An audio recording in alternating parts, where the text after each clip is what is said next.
하나님께서 죄인들에게 베풀어 주시는 은혜는 어떤 것일까? 그것은 인간의 언어와 말과 생각으로 설명할 수 없는, 그것은 깊고 깊은 넓고 넓은 사랑과 은혜입니다. 왜 하나님의 사랑은 위대한가? 거기에는 고통이 있기 때문에 그렇습니다. 사랑하려는 사람은 누구든지 고통을 겪습니다. 아픔을 겪어야 합니다. 그리고 희생의 대가를 치루어야 합니다. 고통 없는 사랑은 위대하지 않습니다. 희생이 없는 사랑은 능력이 없습니다. 하나님의 사랑이 그처럼 깊고 그처럼 소중한 까닭은 하나님이 눈물을 많이 흘리셨고 가슴이 찢어지셨고 고통을 겪으셨기 때문에 그렇습니다. 하나님의 사랑에는 기다림이 있습니다. 그리고 하나님의 사랑에는 오래 참음이 있으셨습니다. 죄를 지어 죽게 된 아담과 이브에게 베푸신 하나님의 사랑은 어떤 것입니까? 세 가지가 있습니다.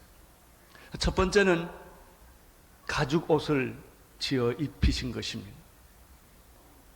하나님은 죄를 지어 부끄러움, 수치를 느낀 아담과 이브에게 자기들이 만들어서 지어 입었던 무화과 나무 잎의 치마를 벗겨버리고 하나님이 만들어주신 가죽옷을 지어 입히신 것입니다. 인간의 죄는 감추면 감출수록 더 커지는 것입니다. 인간의 수치는 숨으면 숨을수록 더 깊어지는 것입니다. 무화과 나무 잎으로는 사람의 죄가 가려워지지 않습니다. 이것을 하신 하나님께서는 아담과 이브의 수치를 덮어주기 위하여 짐승을 죽이기로 하신 것입니다. 최초의 죽음이 시작되었습니다. 에덴 동산에서는 죽음이 없습니다.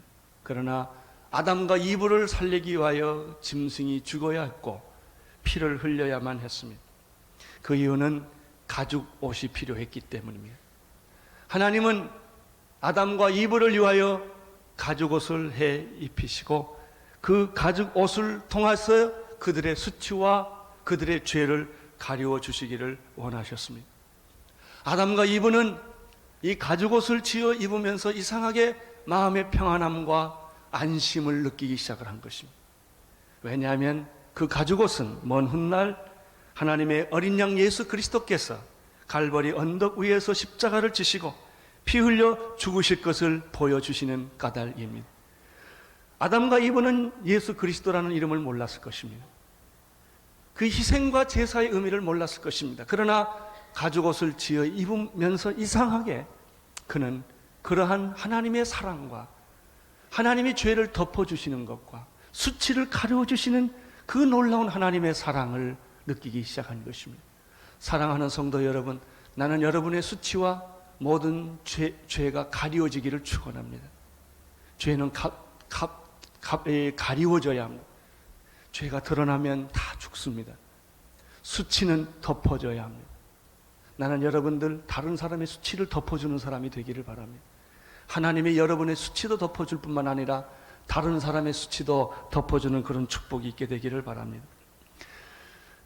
하나님께서는 아담과 이브를 위하여 두 번째 무슨 일을 하셨습니까? 놀라운 사실이 오늘 22절에 나타납니다. 그것은 에덴 동산 중앙에 있었던 생명나무를 감추었다고 하는 사실입니다. 22절을 보시기를 바랍니다. 시작.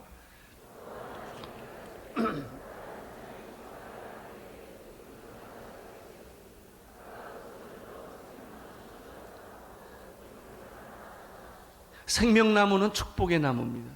생명나무는 말 그 자체로 영생을 주는 나무입니다.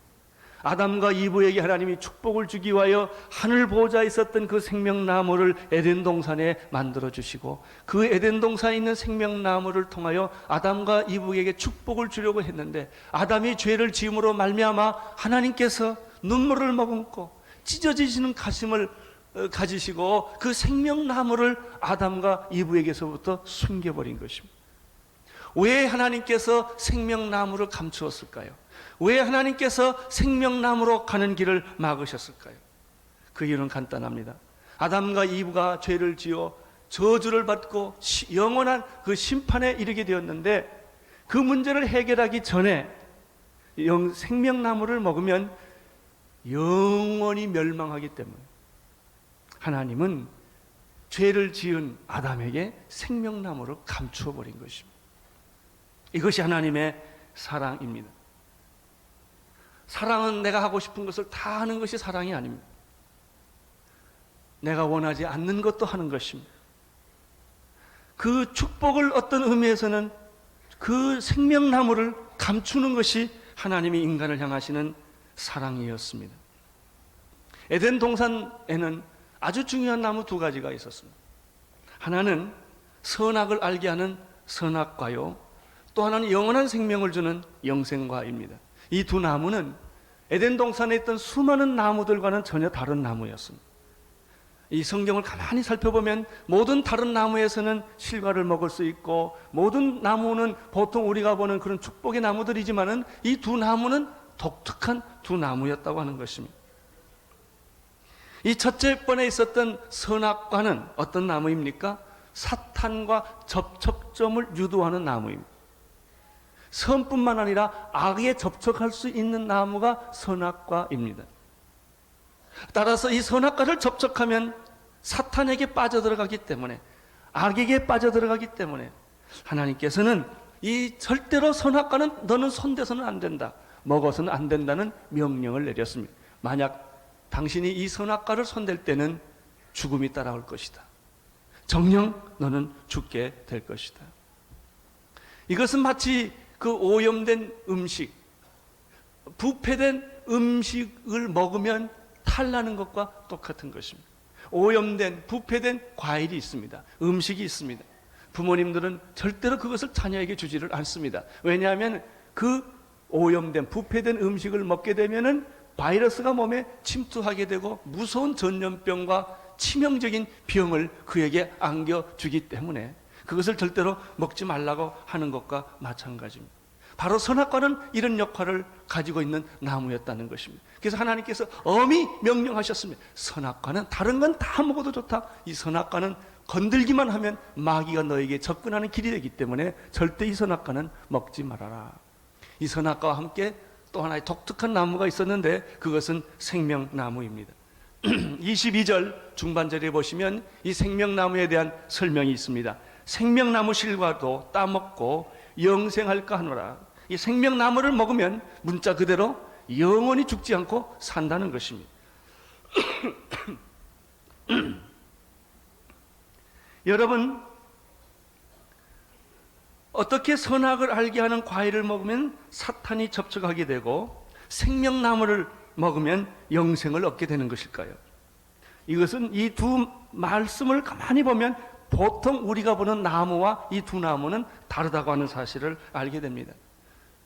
생명나무는 하나님께 관계되는 나무고 선악과는 사탄과 관계되는 나무라는 사실을 우리는 여기서 알게 됩니다. 따라서 선악과를 먹은 아담과 이브에게 하나님께서 빨리 아주 급해지셨어요. 왜냐하면 선악과를 먹고 난 다음에 생명과를 먹으면 회개할 기회도 없이, 죄를 해결할 기회가 없이 영원히 그는 멸망을 하기 때문에 하나님의 마음이 굉장히 급해지셨고 당황했고 어쩔 줄을 몰랐어요. 여러분, 집안에 식구가 있는데 한 사람이 무서운 전염병이 걸렸어요. 그 전염병을 걸렸을 때 부모는 아무리 그 자녀를 사랑해도 내 방에서 끼고 살 수가 없는 거예요. 왜? 모든 사람을 다 전염병을 옮겨주고 이웃 있는 사람에게 다 전염병을 옮겨주기 때문에 사랑하면 사랑할수록 빨리 그 아들을 격리시키는 것입니다. 집안에 두는 것이 사랑이 아니라 빨리 지방에서 내보내가지고 어떤 병원에 격리를 시켜서 그 사람을 치료하고 난 다음에 다시 집안으로 들여오는 것이지 병이 있는 채로 집안에 둘 수가 없는 것입니다. 여러분, 에덴 동산에는 죄가 없는 것이었고 하나님과 인간이 동행하는 것이었습니다. 그러나 선악과를 따먹음으로 말미암아 인간이 죄를 끌어들였고 인간이 사탄에게 빨려 들어갔기 때문에 하나님이 마음이 너무나 급한 것입니다. 아무리 사랑하고 내가 아무리 귀하게 생각해도 아담과 이브를 그 죄로부터 단절시키지 않으면 아담도 죽고 영원히 죽기 때문에 빨리 생명나무를 감추시고, 그리고 생명나무를 감추시는 방법은 에덴 동산에서 아담을 추방을 시키는 방법밖에는 없었던 것입니다.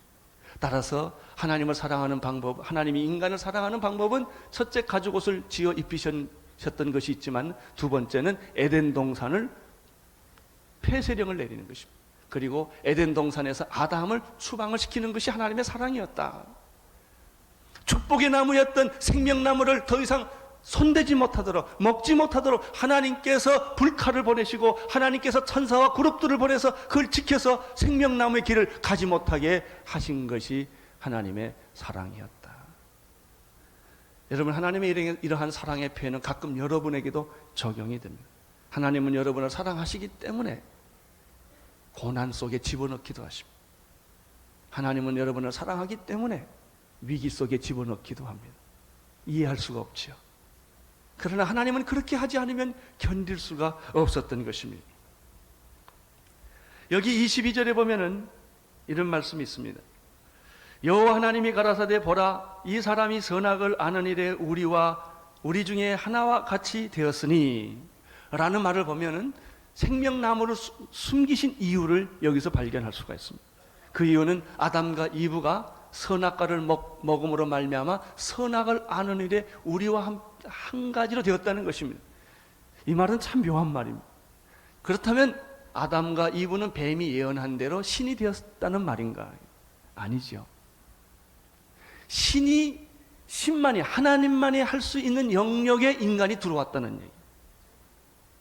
여러분, 하나님은 죄나 사탄의 문제가 없어요. 선악과를 먹어서 죄가 들어오고 심판이 들어왔다 할지라도 그분이 하나님이시면 죄를 심판할 수 있고 사탄을 심판할 수가 있어요.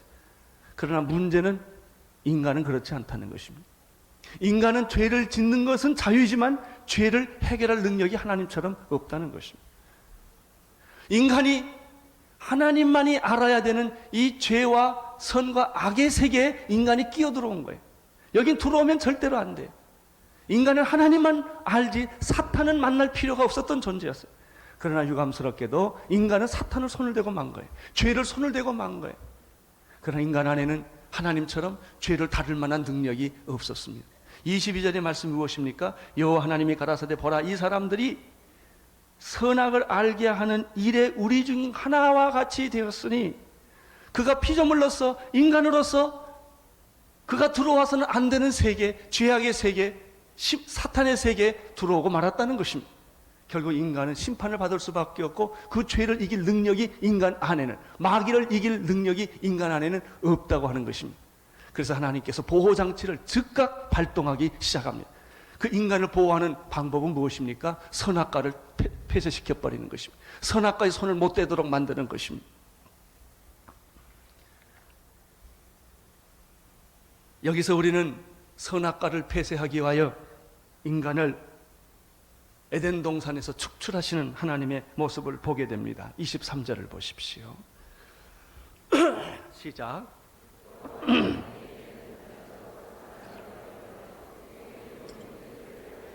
하나님께서 에덴 동산에서 그 사람을 보내시기로 결정을 했습니다. 사랑스러운 자녀가 전염병에 걸렸을 때는 집안에 두지 못하고 병원으로 보내고 격리 수용을 해야만 하는 그런 심정과 똑같은 것입니다. 하나님의 마음은 편하지가 않았고 하나님의 마음은 기쁘지가 않았습니다. 어쩔 수 없어요. 자기 사랑하는 아들, 문둥병에 걸렸기 때문에, 전염병에 걸렸기 때문에, 누가 그 사람을 손댈 수가 없기 때문에, 그 아들은 자기 스스로 자기 병을 고칠 수가 없기 때문에 일단 격리 수용을 하는 수밖에 없었던 것이죠. 여호와 하나님이 에덴 동산에서 그 사람을 보내요. 그 다음 말 보십시오. 그의 근본된 토지를 갈게 하시니. 아주 의미가 있는 말입니다. 인간은 흙으로 왔습니다. 이거는 흙의 존재입니다. 인간은 흙으로 돌아갈 것입니다. 그의 근본된 토지를 갈게 하시니. 펄벅이 대지라는 작품을 썼는데 아주 의미 있는 주제입니다. 그것은 결국은 인간은 흙을 떠나지 못하고 흙으로 돌아온다는 이야기입니다. 그러나 흙으로 돌아오는 인간은 불행합니다. 흙으로 돌아오는 인간은 허무합니다. 인간은 한 줌의 흙에 불과한 것입니다. 뱀이 그 흙을 먹게 될 것입니다. 인간은 흙으로 돌아갈 수밖에 없습니다. 여러분, 인간은 동물과 별 차이가 없었던 것입니다. 인간의 인간된 까닭은 흙 때문이 아닙니다. 하나님의 영을 그 속에 부어줬기 때문입니다. 그러나 그 영이, 하나님과 관계하던 그 영이 죄로 말미암아 사라져버리고 만 것입니다. 여러분, 하나님이 인간을 떠났을 때 인간은 어디로 갑니까? 흙으로 돌아갑니다. 하나님을 잃어버린 인간은 어디로 갑니까? 죽음으로 가는 것이죠. 절망으로 가는 것이죠. 이 비참한 비정한 이 죄의 세계로 인간은 돌아갈 수밖에 없는 것입니다. 아담과 이브는 에덴 동산에서 살았던 사람들이 죄로 말미암아 그는 영광스러운 그 자리, 하나님과 더불어 교제했던 그 자리, 죄가 없었던 그 자리, 풍성한 과일이 있었고 신선한 물이 있었던 그 자리를 떠나서 결국은 쫓겨나게 됩니다. 아담이 쫓겨난 자리는 어디입니까? 아주 재미있습니다. 자, 아담이 에덴 동산에서 쫓겨났는데, 에덴 동산에서 쫓겨난 곳을 가리켜 이 세상이라고 말합니다. 여러분과 내가 살고 있는 이 세상, 이 세상은 어떤 것입니까? 원수 사탄 마귀가 하나님으로부터 심판을 받아서 쫓겨난 곳이 세상입니다. 이 세상 공중 권세 잡은 자가 지배하는 곳이에요. 이 세상은 아름다워 보이죠. 멋있어 보이죠.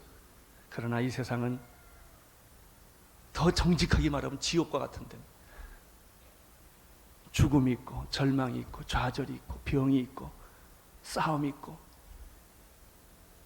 전쟁이 있고 다 행복을 위하여 아둥바둥하고 살고 있지만 바로 에덴 동산에서 쫓겨난 이 세상, 여러분과 내가 살고 있는 지금 이 세상으로 아담과 이브는 쫓겨나고 만 것입니다.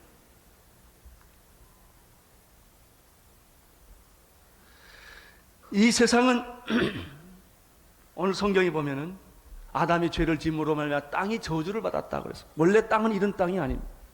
지진이 있는 땅이 아닙니다. 가시와 엉겅퀴가 내는 땅이 아닙니다. 하나님이 주신 땅은 정말 축복의 땅이었습니다. 그러나 현재 우리가 보고 있는 이 세상의 땅은 어떻습니까? 저주의 땅이에요. 땀을 흘려야만 살 수 있는 땅이에요. 남을 죽이고 속이고 남을 파멸시켜야만 내가 살아가는 수 있는 그런 생존 경쟁이 치열한 땅이 우리가 살고 있는 이 세상입니다. 동물은 어떻습니까? 식물은 어떻습니까? 마찬가지입니다. 여러분, 죄는 진화되지 않습니다. 지금 죄나 예수님 당시 죄나 아담과 이브가 있었던 죄는 똑같습니다. 죄의 현상도 똑같습니다. 여러분, 원시시대에는 환경오염이 없었을까요? 아니에요. 원시시대에는 병이 없었을까요? 아니에요. 예수님 당시에도 불치병이 얼마나 많았습니다. 현대병이 더 좋다는 것이 아닙니다. 현대의 병이나 요즘 에이즈나 암 같은 것은 옛날에 없었지만 지금 생겼다고 말하죠. 그러나 지금 없는 병이 그 당시에 다른 형태의 병이 있었고, 아담과 이브 시대 때는 병이 없었나요? 똑같습니다. 죄가 있는 것에는 지금 우리가 겪고 있는 죄만큼 죄가 있어요.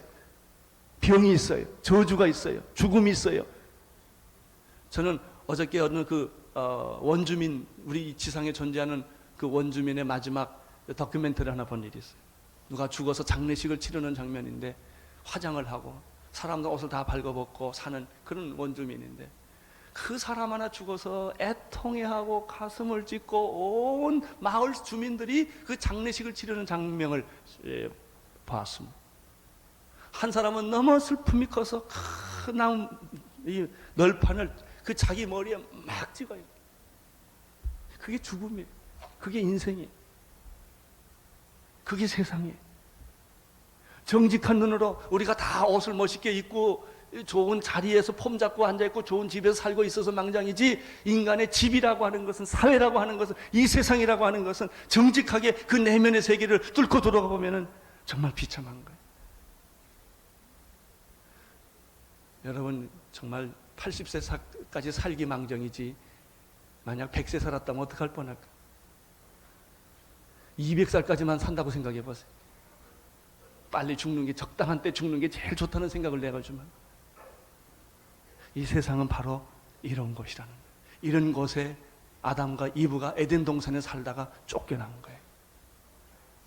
그는 땀을 흘려야 했어요. 에덴 동산에 가만히 있어도 음식이 나왔어요. 과일을 주워 먹으면 됐어요. 그러나 세상은 그렇지 않아요. 과일 하나 얻어먹기 위하여 누가 먼저 발견하느냐에 따라서 과일의 운명도 달라지는.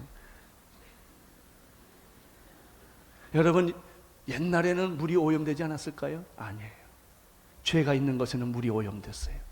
죄가 있는 것에는 병이 있어요. 죄가 있는 것에는 파괴가 있어요. 절망이 있어요. 동물의 세계는 어떻습니까? 우리가 동물의 세계라는 다큐멘터리를 보면은 너무너무 아름답고 행복하고 멋있어 보이죠? 정말 그럴까요? 아니죠. 동물의 세계처럼 비참하고 비정한 세계가 없죠. 서로 죽이고 죽고 먹고 먹히고 생존 경쟁과 적자 생존과 먹이 사슬로 얽혀져 있는 데가 동물의 세계. 거기는 평화롭지가 않아요. 원주민의 세계는 평화로울까요? 아니에요. 죄의 본능이 있을 뿐이에요. 거기는 평화도 기쁨도 자유도 없습니다. 끊임없는 만인이 만인에서 적이 되고 죽이고 죽고 하는, 그것이 세상이 살고 있는 마을이에요. 옛날에는 마을과 마을, 부족과 부족 형태로 존재했지만 지금은 나라와 나라별로 싸우고 원자탄을 터뜨리는 것이 인간이 살고 있는 이 세상이죠. 아담과 이브가 쫓겨난 것이 바로 그런 세상이었습니다. 우리는 이런 세상을 가리켜 성경에서 두 가지 단어를 쓰고 있는 것을 봅니다. 바벨론이라고 하는 것입니다. 바벨탑이 있는 것. 이 바벨탑과 바벨론은 같은 의미가 있습니다. 우리는 그런 세상을 가리켜 소돔과 고모라라고 말합니다. 이 세상의 본질은 소돔과 고모라예요. 이 세상의 본질은 우상 숭배하는 바벨탑이 있는 것이에요. 이 세상의 본질은 권력과 정치라고 하는 것은 계시록에 나온 것처럼 두 생물, 두 짐승이에요. 그것은 정치적 짐승과 경제적 짐승이에요.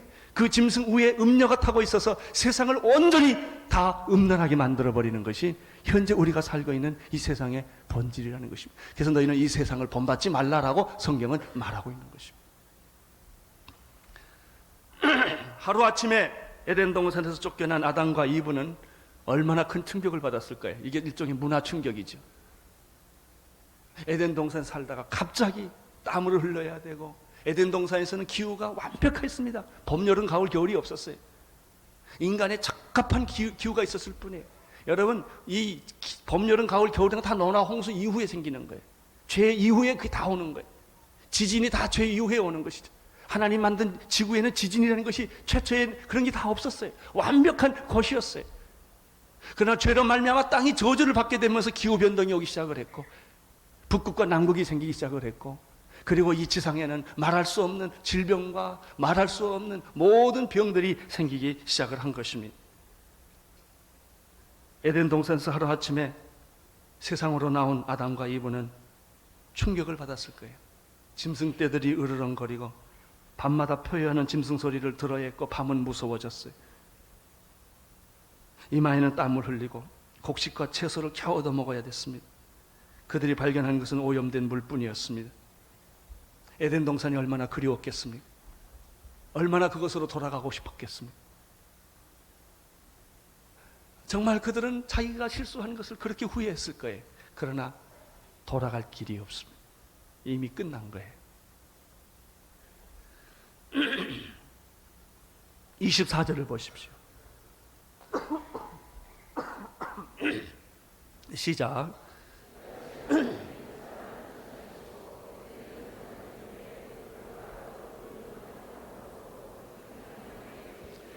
이같이 하나님이 그 사람을 쫓아내시고 에덴 동산 동편의 그룹들과 두루도는 화영거물조 생명나무의 길을 지키게 하셨다라는 말은 무슨 뜻일까요? 아담과 이브가 에덴 동산으로 돌아가려고 굉장히 노력했다고 하는 걸 볼 수 있습니다.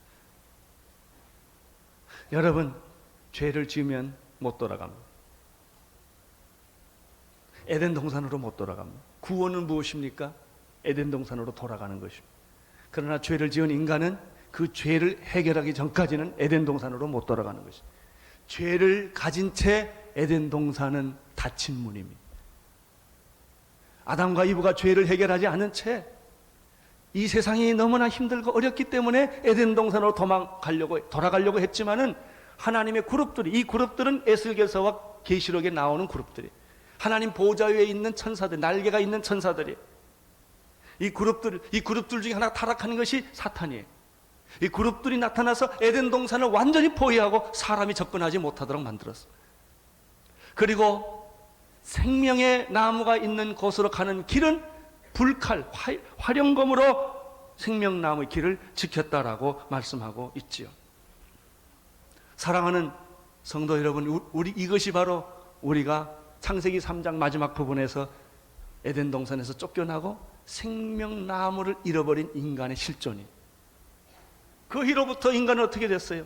세상에 나와서 황량한 이 세상, 광야 같은 이 세상에 나와서 그는 생존을 위하여 죽을 고비를 하면서 아이를 키우면서 해산의 고통을 느끼면서 무서운 삶, 잔인한 삶, 처절한 삶, 고통스러운 삶, 차라리 자살을 했으면 좋았을 것 같은 그런 삶을, 가인과 아벨이 돌로 쳐 죽이는, 형제끼리 살인하는 이런 저주스러운 삶이 이제부터 시작되는 것입니다. 그러나 하나님은 아담과 이브를 에덴 동산으로 다시 돌이킬 수가 없었어요. 죄가 있기 때문에. 하나님의 방법은 무엇입니까? 죄를 없게 한 다음에, 완전히 무균 상태로 만든 다음에, 하나님이 창조해 주신 그 인간으로 회복한 다음에 에덴 동산으로 회복시켜 주는 것입니다. 바로 이분이 예수 그리스도십니다.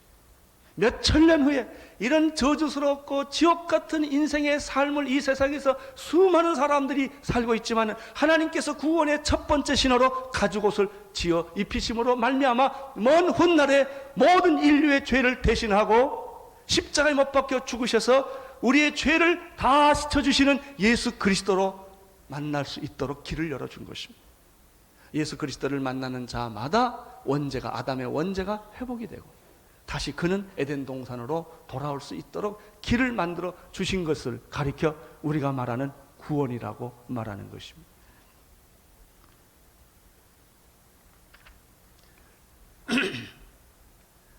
아담과 이브는 에덴 동산에서 쫓겨나서 이 세상에 들어와서 이제 죄의 삶을 살아야 했습니다. 그들은 아기를 낳기 시작했습니다. 그것이 카인과 아벨입니다. 그들은 사회를 갖기 시작을 했습니다.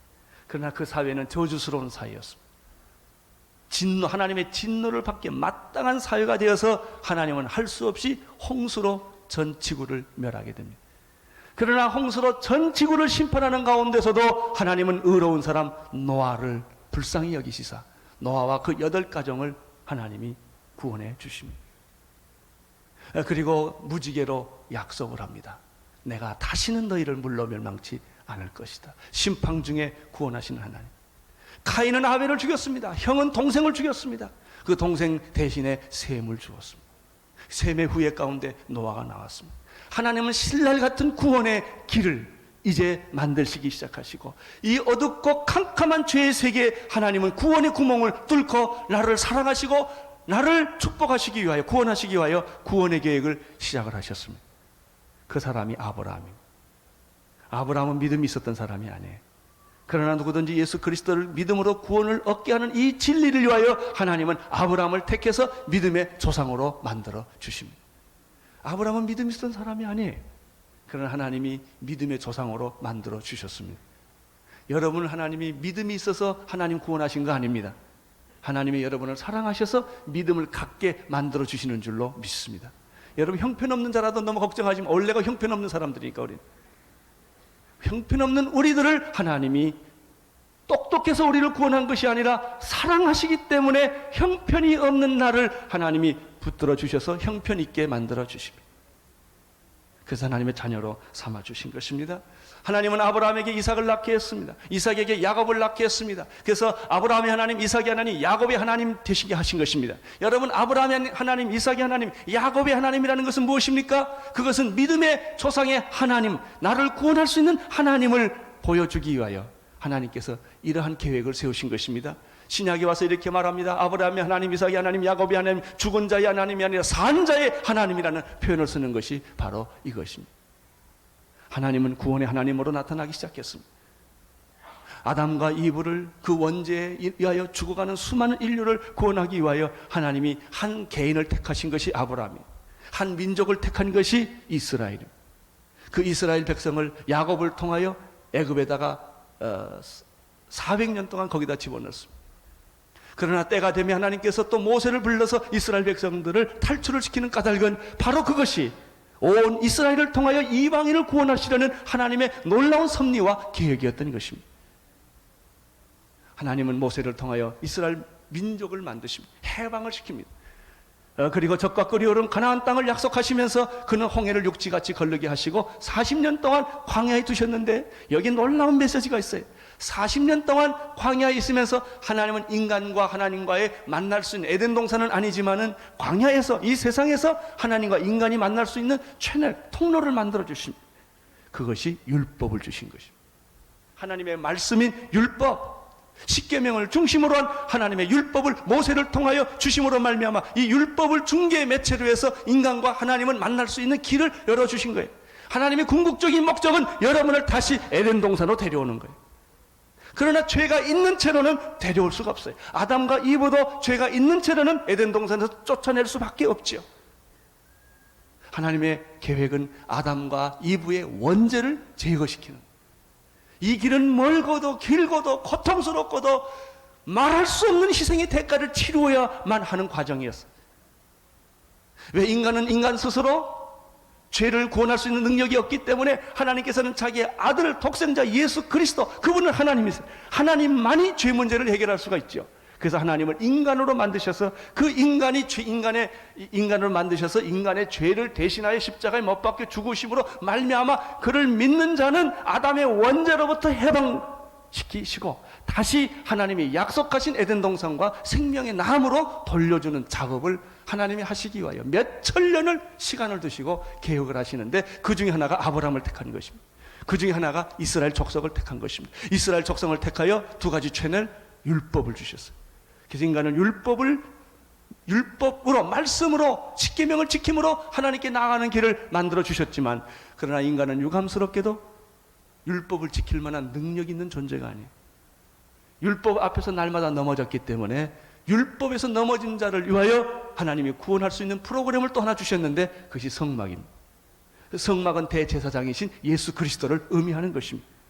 구약에서는 짐승의 피를 죽이고 피를 흘림으로 말미암아 1년에 한 번씩 죄를 씻어 주었지만, 그러나 먼 훗날에 예수 그리스도께서 우리의 대제사장이 되어 주셔서 우리의 죄를 다 지시고 단번에 십자가에 못 박혀 죽으심으로 말미암아 완벽하게, 완전하게 우리의 죄를 회복해 주신 줄로 믿습니다. 이것이 구원이에요. 하나님은 아브라함을 택할 뿐만 아닙니다. 그 후에 다윗을 택합니다. 마태복음 1장 1절에 보면은 이런 말이 있죠. 아브라함과 다윗의 자손 예수 그리스도의 세계라. 메시아가 어디서 나오느냐? 아브라함을 통해서 나오는 것이고, 다윗의 가문에서 메시아가 나온다. 그래서 하나님은 아브라함을 통해서 한 개인을 부르시고, 이스라엘을 통해서 한 민족을 부르시고, 다윗을 통해서 한 국가를 부르십니다. 그리고 그런 계보에 따라서 먼 훗날 한 여인의 몸에서 성령으로 잉태해서 메시아가 태어나게 할 거라는 것입니다. 이 메시아는 누굽니까? 예수 그리스도십니다. 그분은 누구십니까? 하나님이십니다. 그분 안에 무엇이 있습니까? 생명이 있습니다. 예수 안에 생명이 있으니 이 생명은 사람들의 빛이라 라고 말씀하셨습니다. 이 생명은 무슨 역할을 합니까? 아담과 이브가 저질러 놓은 그 원죄, 죄의 본질을 녹일 수 있는 유일한 방법은 예수 그리스도 안에 있는 하나님의 생명입니다. 인간의 방법으로는, 아담과 이브는 어떤 인간의 선행이나 도덕이나 철학이나 종교로는 그 죄를 녹일 수가 없다는 것이죠. 죄를 녹일 수 있는 유일한 방법은 예수 안에 있는 하나님의 생명만이, 빛이 어둠을 몰아내듯이 이 생명만이 우리의 죄를 제거시킬 수가 있기 때문에 예수님께서 그 먼 길을 아브라함부터 시작해서, 아니 가죽옷부터 시작해서, 노아부터 시작해서 아브라함과 이삭과 야곱과 모세와 다윗과, 그리고 예수님께서 마지막에 한 여인을 통하여 이 땅에 자기 아들을 보내신 것입니다. 누구든지 예수 그리스도를 믿는 자들에게는 구원과 영생이 있는 줄로 믿습니다. 아들이 있는 자에게는 생명이 있으니 아들이 있는 자에게는 생명이 있고 아들이 없는 자에게는 생명이 없다고 말했으며, 누구든지 예수 그리스도 이름을 부르는 자는 구원을 얻으라고 말했고, 예수 그리스도의 예수를 영접하는 자에게는 하나님의 자녀가 되는 권세를 주신다고 말씀을 하셨습니다. 이분이 예수 그리스도십니다. 누구든지 예수 그리스도를 지금 이 시간에 믿기만 하면은 예수 안에 있는 하나님의 생명이 내 안에 들어와서 내 안에 있는 영원히 저주를 받을 수밖에 없는 아담의 그 원죄가 예수의 생명으로 다 녹아버리는 것입니다. 없어져 버리는 것입니다. 할렐루야. 그렇습니다. 그래서 예수님께서 요한복음 14장 6절에서 뭐라고 말했죠? 나는 길이요 진리요 생명이니 나로 말미암지 않고는 아버지께로 올 자가 없느니라. 요한복음 11장 25절에서 예수님께서 죽은 나사로를 살리실 때 이런 말씀을 하셨어요. 나는 부활이요 생명이라고 말했어요. 내 안에 생명이 있다고 말했습니다. 아들 예수 그리스도 안에는 하나님의 생명이 있는 것입니다. 예수를 믿는다고 하는 말은 무슨 뜻일까요? 그 예수 안에 있는 생명이 내 안에 들어온다는 것이죠. 예수 안에 있는 생명이 내 안에 들어온다고 하는 것은 무슨 뜻입니까? 내 안에 있는 아담의 원죄가 녹아지고 없어진다는 것을 의미합니다. 할렐루야. 이렇게 될 때 어떻게 됩니까? 생명나무가 다시 살아나는 것입니다. 계시록 2장 7절을 보십시오. 놀라운 말씀이 거기 있습니다.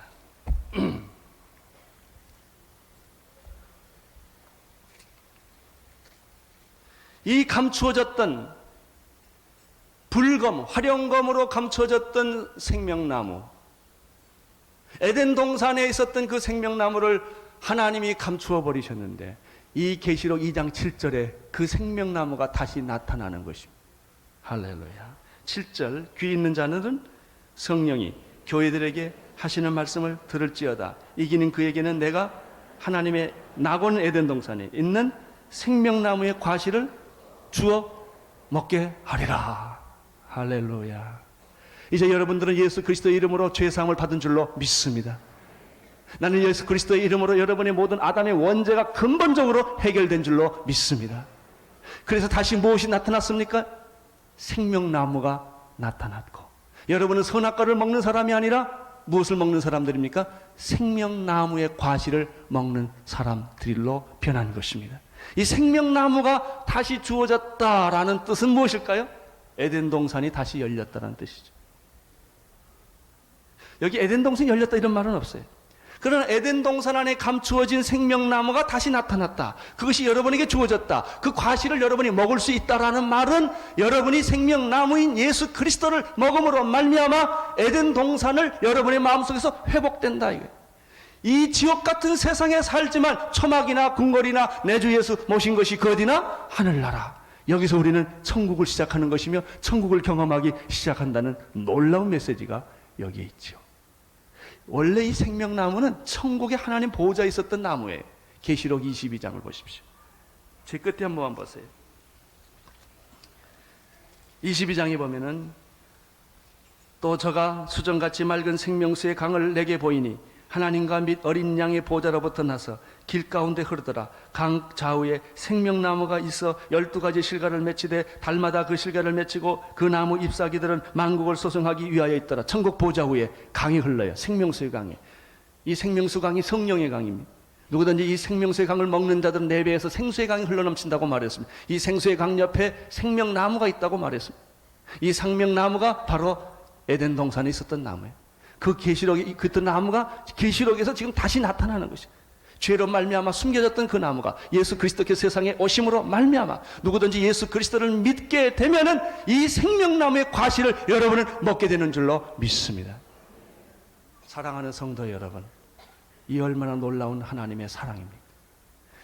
이 얼마나 끈질긴, 기가 막히게 끈질긴 신랄 같은 구원을 같이 보이던 그런 것들이 점점 커져서 가죽옷을 지어 입히는 것부터 시작을 해서 구약의 제사와 말씀과 이런 모든 과정을 거쳐서 예수 그리스도로 하여금 십자가 못 박혀 죽게 하심으로 말미암아 잃어버렸던 그 생명나무 과실을 여러분에게 다시 하나님은 회복시켜 주시는 것입니다. 이번에 주제가 생명을 전하는 사람들, 청년들이 이 주제를 잘 정했다고 생각을 합니다. 나는 여러분들이 예수의 생명을 소유할 뿐만 아니라 이 예수의 생명을 전하는 사람 되기를 축원합니다. 나는 여러분들의 이 지옥 같은 세상이지만 예수님을 영접함으로 말미암아 마음의 천국 에덴 동산을 회복하십시오. 여러분의 가정이 에덴 동산과 같이 그런 축복된 장소가 되기를 축원합니다. 나는 우리 교회가 에덴 동산과 같은 그런 회복된 장소가 되기를 원합니다. 우리 민족이 그렇게 되기를 원하고 통일이 그렇게 오기를 축원합니다.